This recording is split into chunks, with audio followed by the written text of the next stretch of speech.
तुम किस दिन खुशियां मनाते हो? तो कौम कहने लगे मैं खुशियां मनाते जाता हूं। तो नबी ने कहा तुम किस तरीके से खुशियां मनाते हो? तो 360 बूथ रखकर 360 बूथ के सामने उठनी का बच्चा को जबे कर उनके सामने बलि देता हूं, मैं खुशियां मनाता हूं। नबी और पूछने लगे तुम बताओ तुम किस तरह खुशी मनाते हो? तो अल्लाह के नबी से कहने लगे मैं जो औरत को बलि देकर खुशियां मनाता हूं। नबी पूछने लगे और किस तरीके से तुम खुशियां मनाते हो? बोला मैं सालों का साल मैं रोजा रखता जाता हूं, मैं उससे खुशियां मनाता हूं। अल्लाह के नबी कहने लगे तुम ऐसा खुशियां मत मनाओ, तुम ऐसा खुशियां मत मनाओ। तुम रमजान की रोजा फर्ज हो चुकी थी, रमजान की रोजा मुकम्मल हो चुका था, ईद की दिन आई थी कितने 2 हिजरी तक। नबी पाक अलैहिस्सलाम हिजरत कर 1 हिजरी में मदीना मुनव्वरा आए।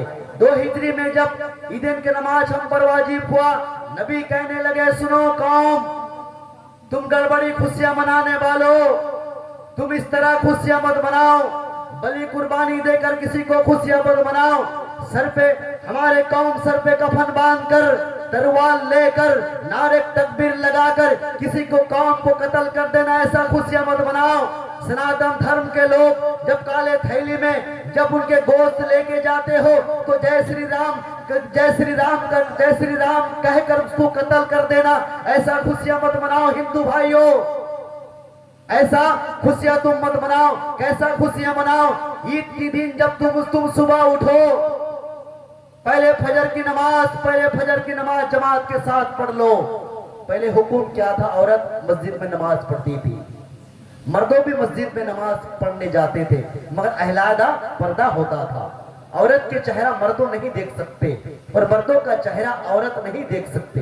तो पहले ऐसा कहे नबी पाक अलैहिस्सलाम तुम ऐसी खुशियां मनाओ, फजर के वक्त उठो, जमात के साथ नमाज पढ़ो, उसके बाद क्या करो? तुम गोसल मना लो, तुम इतर लगा लो, हैसियत के मुताबिक तुम अच्छे नए कपड़े पहन लो और क्या करो? छुआरा खा लो, खजूर खा लो, मीठा। ईद और बकरीद के दिन रोजा रखना जायज नहीं है, ये बात आप सुन लो। ईद उल फितर के दिन, ईद उल अदहा के दिन रोजा रखना जायज नहीं है, खुशियों का दिन है।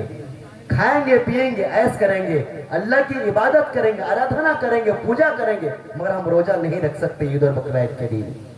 ईद के दिन तुम सुबह उठो, फजर की नमाज जमात के साथ पढ़ लो, गोसल कर लो, खुशबू लगा लो, इतर लगा लो, उम्दा कपड़ा पहन लो और सदकातुल फित्रा दे दो गरीब आदमी को जो तुम्हारे खुशी में शरीक हो सके।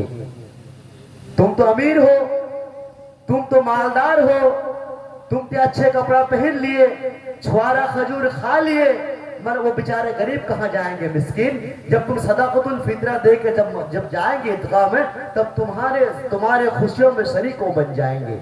तुम्हारे फितरा से उनका दिल उम्दा गार्डन होगा, तुम्हारे खुशियों के मजहब से वो भी इनका नमाज पढ़ने चलेंगे। तो क्या कहा नबी पाक अलैहिस्सलाम, तुम ऐसी खुशियां मत बनाओ, सर पे कफन बांध कर किसी को अल्लाह अकबर कहकर कत्ल मत करो। सुनो हिंदू भाइयों, सुनो सनातन धर्म के लोग, काले थैलियों में किसी को गोश्त लेके जाते हुए तुम काले थैलियों को शक सुबह कर ये काऊ मीट है, ये गोरू का मांस है, तुम शक कर जय श्री राम का नारा लगाकर उसको कत्ल मत कर दो। ये खुशियां नहीं है तुम्हारे पास।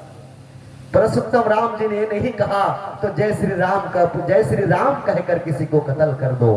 ये तुम्हारे किताब के अंदर लिखी नहीं हुई है, हमारी किताब के अंदर ये बात लिखी नहीं हुई है। तुम खुशियों को दिन किसी को अल्लाह अकबर करके कत्ल कर दोगे, क्या साहब लिखी हुई है? लिखी हुई नहीं है। तुम अपनी खुशियां मनाने की वजह से किसी मंदिर को तुम तोड़ दोगे, तुम्हारे हक पर नहीं है।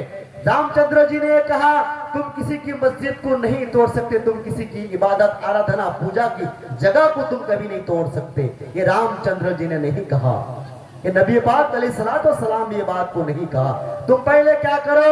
सुबह उठो, नमाज पढ़ो, गुसल करो, उम्दा कपड़ा पहनो, इतर लगा लो, खुशबू लगा लो, सदाकतुल फित्रा दे दो और ईदगाह में जाओ। कैसे जाओ? अब असंध में जलसा हो रही है, असंध की पूर्व मोहल्ला, उत्तर मोहल्ला, दक्षिण मोहल्ला, कि लोग किस तरह से ईदगाह जाते हैं आपको पता है?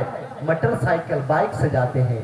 अल्लाह के नबी मना फरमाया, सवारी से जब तुमको चलने का ताकत है, जब करीब है तुम्हारी ईदगाह, तुम सवारी मत जाओ, पैदल जाओ ईदगाह चलते हुए, पैदल जाओ ईदगाह। एक रास्ते से जाओ, दूसरे रास्ते से तकबीरे तशरीक पढ़ते हुए आओ।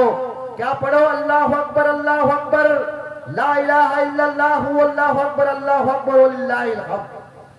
एक रास्ते से तुम पढ़ते पढ़ते हुए जाओ और पलटकर दूसरे रास्ते से तुम आओ। क्यों? बड़ी शान की बात है। अल्लाह के नबी कहने लगे, एक रास्ते से जाओ और दूसरे रास्ते से पलट कर। आलिम दीन भी आपको कहे, इमाम साहब जो बैठे हैं मस्जिद में बिल्कुल बयान करते हैं आपके सामने, बोले